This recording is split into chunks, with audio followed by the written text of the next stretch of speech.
오늘 시편 19편은 사람이 어떻게 보이지 않는 하나님을 알 수 있는가라는 질문에 대해서 가장 확실하게 답을 제시해주고 있는 시편이라고도 할 수 있습니다.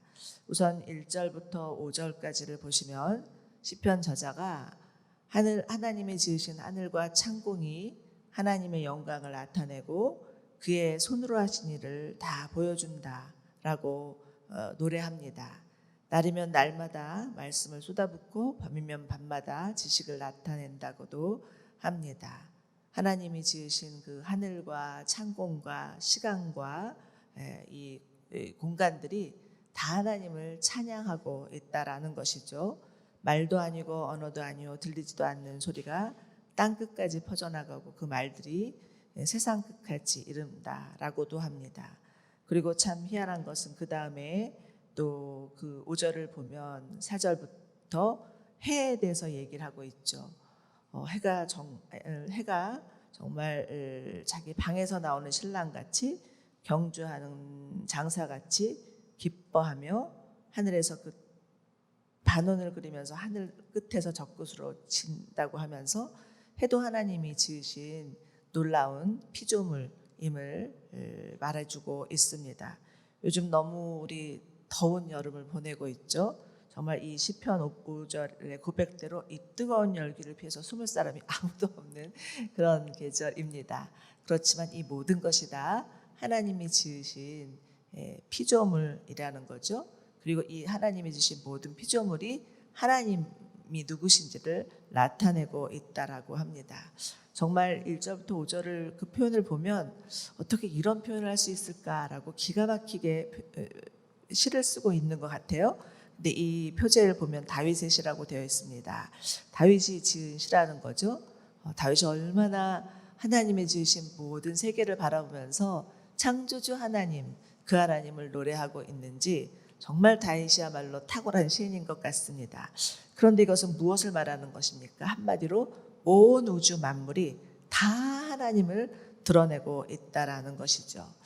여러분, 최초로 그 지구를 떠나서 달나라를 밟았던 닐 암스트롱인가요? 그분이 지구 밖에서 이 푸르른 그 지구와 별들을 바라보면서 너무너무 아름다워서 그 입에서 하나님 지으신 모든 세계, 이 노래가 절로 나왔다는 그런 기록들이 있었습니다.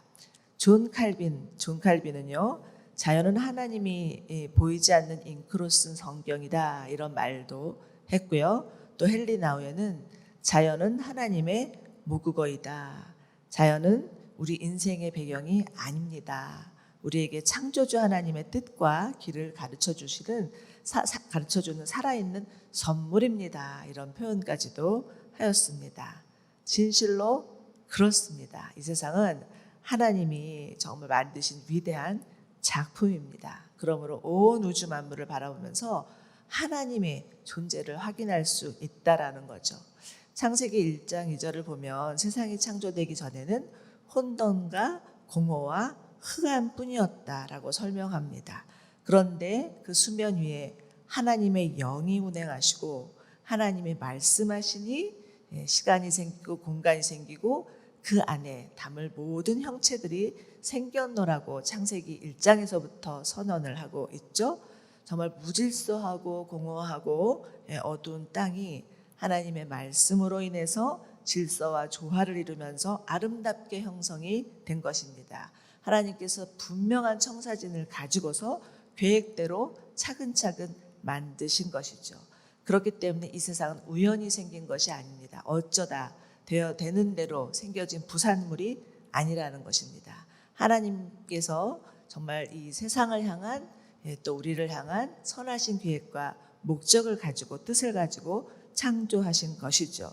그렇기 때문에 이 세상에 존재하는 모든 것들은 하늘에 나는 작은 새, 또 들에 있는 들풀 하나조차도 소중합니다. 무엇보다도 하나님의 형상으로 지으신 사람은 가장 가치 있고 존귀한 자들입니다. 그런데 요즘 우리가 살고 있는 세상은 어떻습니까?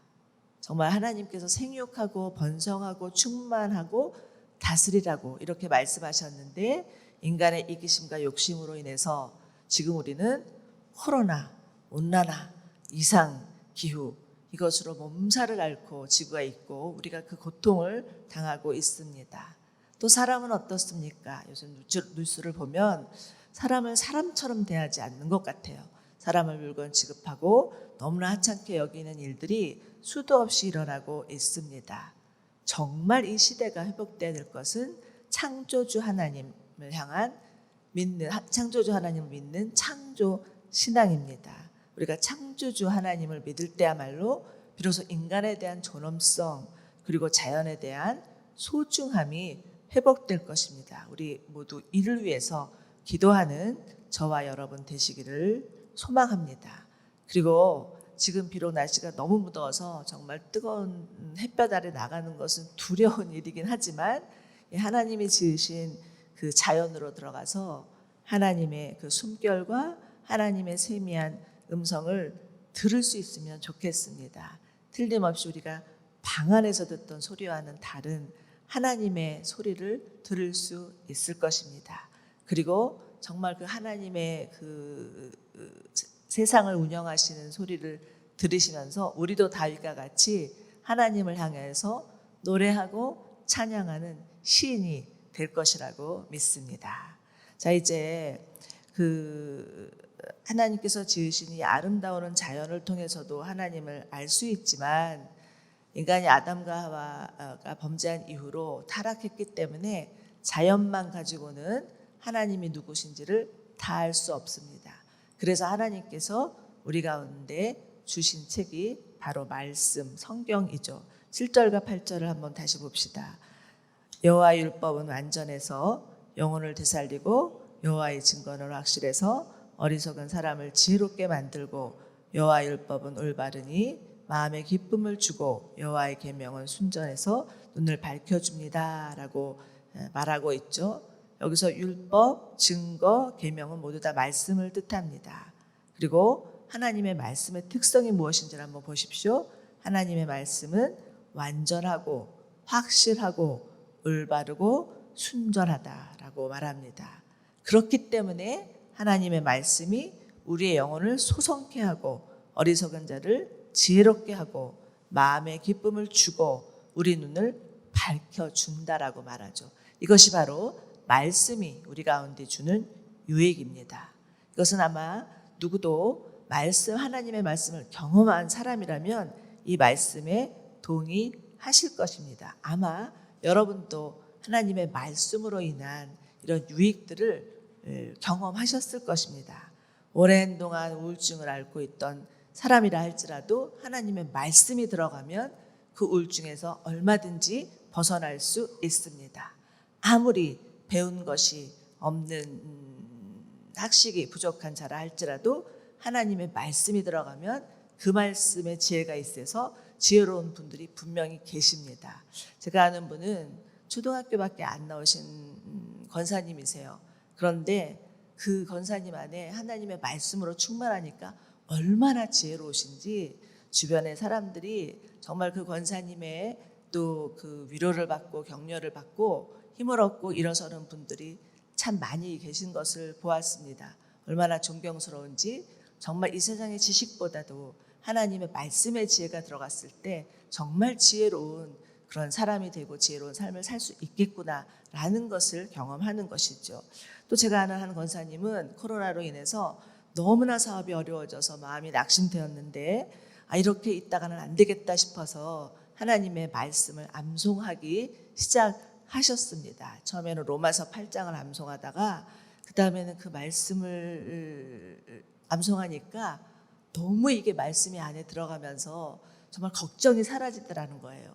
그래서 그 다음에는 요한복음 17장을 암송하고 이사야서 40장을 암송. 제 나이거든요. 이 나이에 기억이 없습니다. 그런데 말씀을 암송하면서 지금은 이제 마태복음 산상수훈을 도전하고 있다고 하면서 그렇게도 마음 가운데 걱정이 되고 염려로 똘똘 뭉쳐 있다가 하나님의 말씀이 들어가니까 그 말씀을 암송하느라고 걱정할 새가 없다라는 거예요.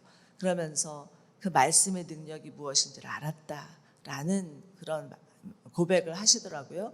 얼마 전에 만났는데 얼마나 얼굴이 해처럼 빛나시든지 정말 말씀만이 우리의 생명이고 능력이구나 하는 것을 보았습니다. 자, 그런데 그뿐입니까? 정말 말씀은 우리를 구원에 이르게 합니다. 하나님의 말씀이 임하면 죽었던 사람들이 살아나고 영생을 얻는 놀라운 구원의 역사가, 성령의 역사가 있다라는 것입니다.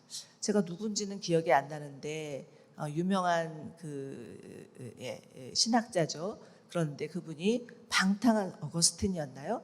방탕한 삶을 살다가 의인은 믿음으로 말미암아 살리라, 이 말씀이 어느 날 들리면서 그 말씀 때문에 자신의 그 방탕한 삶을 돌이키고 주님 앞에 헌신하고 정말 그 헌신의 삶으로 말미암아 많은 사람들에게 영향력을 주었다라는 것입니다. 사랑하는 여러분, 우리도 말씀에 집중할 수 있기를 원합니다. 정말 주님의 말씀만이 우리를 살릴 수 있는 유일한 능력이고 생명인 것을 믿으며 오늘도 주시는 말씀 앞에 집중하고 말씀을 주목하고 그 말씀이 우리를 이끄는 삶을 살 수 있기를 간절히 바랍니다. 언젠가 그 개그맨 이성미 집사님이신가요? 그분이 간증하는 것을 들었는데 본인이 아이들에게 성경 가회를 시켰다라는 거예요. 그래서 아니 도대체 사람들이 보통 공부시키기 위해서 가회시키는데 왜 성경은 가회 못 시키느냐 하면서 성경을 잘 아시는 분에게 부탁을 드려서 아이들에게 성경 공부시키고 성경 읽게 하고 그렇게 하면서 정말 성경이 우리 아이들을 지배할 수 있도록 그렇게 도와주고 싶어서 그렇게 했다라는 얘기를 들었습니다. 여러분, 우리의 자녀들 정말 학원이다, 가회다, 이 무더운 여름에 뺑뺑 돌리지 마시고 하나님의 말씀, 하나님의 주시는 그 성경의 말씀이 우리의 자녀들의 삶을 이끌 수 있도록 정말 우리 아이들에게 우리 같이 말씀 보자, 이렇게 건면하고 함께 말씀 읽고 말씀 묵상하고 말씀 암송하는 저와 여러분 되시기를 축원합니다. 10절을 보시면 하나님의 말씀은 순금보다도 귀하고 꿀보다도 더 달다라고 말씀하고 있죠. 예수님은 사람이 떡으로만 사는 것이 아니라 하나님의 말씀으로 산다고 분명히 저희 가운데 알려주셨습니다. 사랑하는 여러분, 정말 말씀이 우리 인생의 등불임을 믿으십니까? 사람이 떡으로만 사는 것이 아니라 말씀으로 사는 존재인 것을 믿으십니까? 오늘도 말씀과 함께 주님과 함께 사시는 하루 되시기를 축원합니다. 또 주님이 주시는 가장 큰 유익 중에 하나는 회개입니다. 12절과 13절 같이 함께 읽어볼까요? 시작. 누가 자기 실수를 낱낱이 할 수 있겠습니까? 내게 감춰진 잘못을 깨끗하게 하소서. 또한 주의 종이 알고도 짓는 죄를 없게 하시고 그 죄가 나를 지배하지 못하게 하소서. 그러면 내가 흠이 없게 되고 큰 죄에서 결백할 것입니다. 아멘. 여러분, 사람이 가장 많이 범하는 우가 무엇인지 아십니까? 자기 자신을 잘 모른다는 거예요. 요즘 흔히 유행하는 내로남불이라는 얘기 있죠? 내가 하면 로맨스고 남이 하면 불륜이고, 자신의 죄와 실수를 인정하지 않고 합리화한다라는 거죠. 그러나 말씀은 우리 내면의 상태, 영적인 상태가 어떠한지를 잘 밝혀줍니다. 또 말씀이 물론 우리에게 정말 꿀보다 더 달지만 또 성경에서는 그 말씀이 입에서는 달지만 배에서는 쓰다라고 기록하고 있습니다.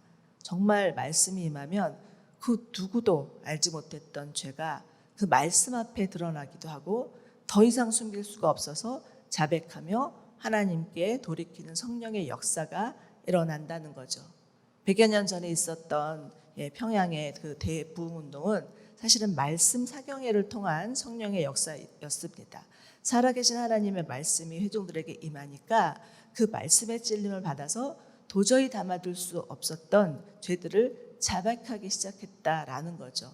그러니까 한 사람이 자백하니까 옆에 사람도 너도 나도 하나님 정말 나도 죄를 지었습니다. 나도 정말 다른 사람 미워했습니다. 나도 정말 간음했습니다. 나도 남의 것을 훔쳤습니다. 라고 고백하기 시작했을 때 자백하기 시작했을 때 놀라운 그 대부흥의 역사가 일어났다라는 것입니다.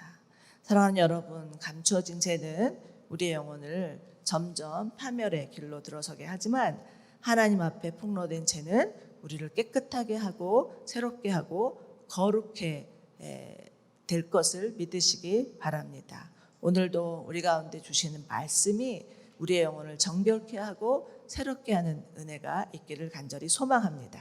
자, 이제 마지막 구절 보십시오. 14절이죠.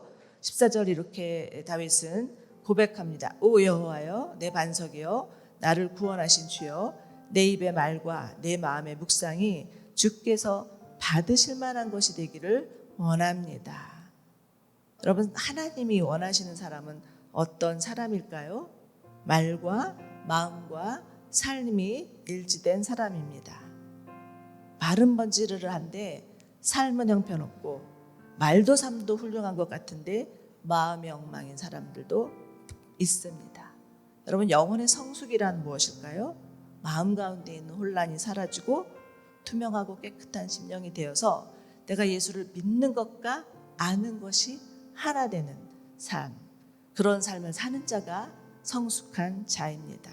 바라기는 우리 모두 하나님의 말씀으로 정결케 되고 새롭게 되어서 주님을 기쁘시게 해드리는 자들이 되기를 소망합니다. 다윗의 이 마지막 고백이 우리의 고백이 되기를 간절히 축원합니다.